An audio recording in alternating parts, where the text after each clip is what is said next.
السلام علیکم ورحمۃ اللہ وبرکاتہ۔ الحمد للہ والصلاة والسلام علی رسول اللہ ومن تبعہ ووالاہ وبعد۔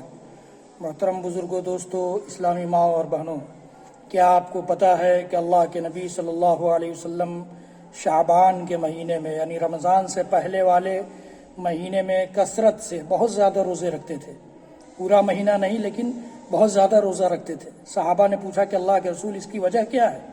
تو آپ نے فرمایا کہ چونکہ اس مہینے میں بندوں کے اعمال اللہ تعالیٰ کے سامنے پیش کیے جاتے ہیں، اس لیے میں کثرت سے روزہ رکھتا ہوں کہ میرے اعمال بھی جب پیش کیے جائیں تو میں روزے کی حالت سے رہوں۔ میری ماؤں اور بہنوں، میرے بھائیوں، میرے عزیزوں، اس مہینے میں کثرت سے روزے رکھے جائیں۔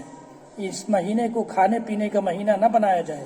ملا مولوی کو اور مدرسوں کے طلباء کو بلا کر کھانے کھلانے کا ماحول نہ بنایا جائے۔